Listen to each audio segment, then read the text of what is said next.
Big breaking చూస్తున్నాం. దేశ న్యాయ వ్యవస్థలో కీలక పరిణామం ఒకటి చోటు చేసుకుంది. వివాదాల్లో చిక్కుకున్న అలహాబాద్ హైకోర్టు న్యాయమూర్తి జస్టిస్ యశ్వంత్ వర్మ తన పదవికి రాజీనామా చేశారు. ఈ మేరకు ఆయన తన రాజీనామా లేఖను రాష్ట్రపతి ద్రౌపది ముర్ముకు పంపారు. గత కొంతకాలంగా సాగుతోన్న క్యాష్ క్యాండిల్ వివాదం నేపథ్యంలో ఆయన నిర్ణయం తీసుకున్నారు.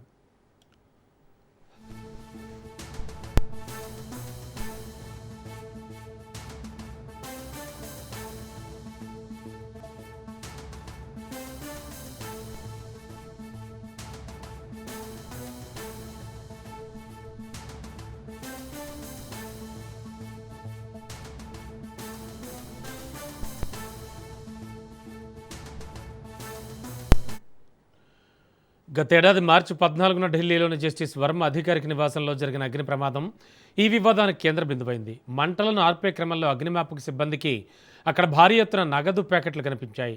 సగం కాలిన నోట్లతో కూడిన నగదు విలువ సుమారు 15 కోట్ల రూపాయల వరకు ఉంటుందని అంచనా. ఈ ఘటనపై సుప్రీంకోర్టు నియమించిన త్రిసభ్య కమిటీ విచారణ జరిపి ఆ నగదుపై జస్టిస్ వర్మకు నియంత్రణ ఉందని నిర్ధారించింది. దీనిపై పార్లమెంట్లో అభిశంసన ప్రక్రియ ప్రారంభమయ్యే అవకాశాలు ఉన్న తరుణంలో పదవి నుంచి తప్పుకోవడమే మేలని ఆయన ఈ నిర్ణయం తీసుకున్నారు.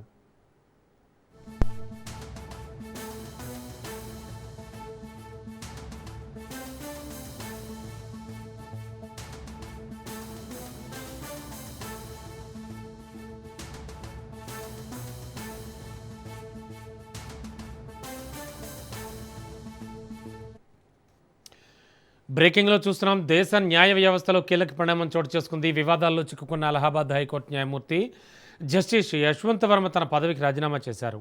ఈ మేరకు ఆయన తన రాజీనామా లేఖను రాష్ట్రపతి ద్రౌపది ముర్ముకు పంపారు.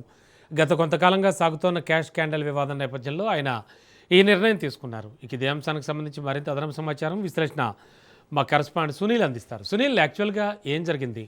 గతేడాది మార్చి 14న జరిగినటువంటి ఆ న్యూస్ మనకి బాగా తెలుసు. అంటే అది చాలా సెన్సేషనల్ న్యూస్ అయింది. దాదాపుగా డబ్బు కట్టలన్నీ కూడా కాలిపోవడం, అంటే సగం సగం కాలడం, వాటి డీటెయిల్స్కి సంబంధించి కొన్ని వార్తలు కూడా రావడం జరిగింది. చాలా సెన్సేషనల్ న్యూస్. మరి ఇప్పుడు ఈ నేపథ్యంలోనే ఆయన ఈ రాజీనామా సమర్పించారనుకోవచ్చా? ఏం జరిగింది?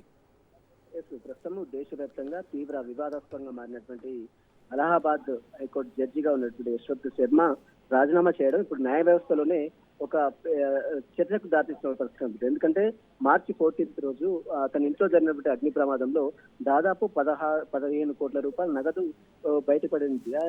మొత్తం సగం డబ్బు మొత్తం కూడా కట్టలు మొత్తం కూడా పూర్తిగా అగ్నికి అవుతాయి, కొన్ని బయట కూడా వచ్చినాయి. అయితే దీనిపై ఈ సుప్రీంకోర్టు కమిటీ ఒక విచారణ చేసింది. ఇంత డబ్బు ఒక జడ్జి నివాసంలో ఎందుకు ఉంది అన్న దానిపై కూడా యావత్ న్యాయ వ్యవస్థలోనే ఒక చర్చకు దారితీస్తుంది. అయితే ఢిల్లీలో ఉన్నటువంటి అధికార నివాసంలో ఒకసారిగా నగదు కట్టలు బయటపడడం, అదేవిధంగా నగదు కట్టలు సగం కాలిపోవడం, దీంతో అక్కడ ఉన్నటువంటి సుప్రీంకోర్టు ఒక కమిటీని వేసింది. కమిటీ నివేదిక ఇచ్చిన నేపథ్యంలో అతను పై పూర్తిగా అటు ఢిల్లీ రాష్ట్రపతి ద్రౌపది ముర్ముకు రాజీనామా లేఖను ఈరోజు జస్టిస్ వర్మ పంపడం, దీంతో పాటు నగదు సంబంధించిన విషయంపై నియంత్రణ ఉన్నట్లు కమిటీ ఒక నిర్ధారణకు వచ్చింది. ఆ కమిటీ ఇచ్చినటువంటి నిర్ణయం మేరకే పార్లమెంట్ లో అభిశంసన ప్రక్రియ ముందు కూడా అతను రాజీనామా అనే ప్రక్రియ ముందుకు తీసుకురావడం. క్యాష్ క్యాండిల్ దేశవ్యాప్తంగా ఒక చర్చ మాత్రం కొనసాగుతుంది. ఇంత డబ్బు ఒక న్యాయమూర్తి నివాసంలో ఏ విధంగా ఉంది, అంటే అవినీతి అక్రమాలకు ఏమైనా పాల్గొన్నాడా అన్న దానిపై కూడా ఒక చర్చ అయితే కొనసాగుతున్న నేపథ్యంలో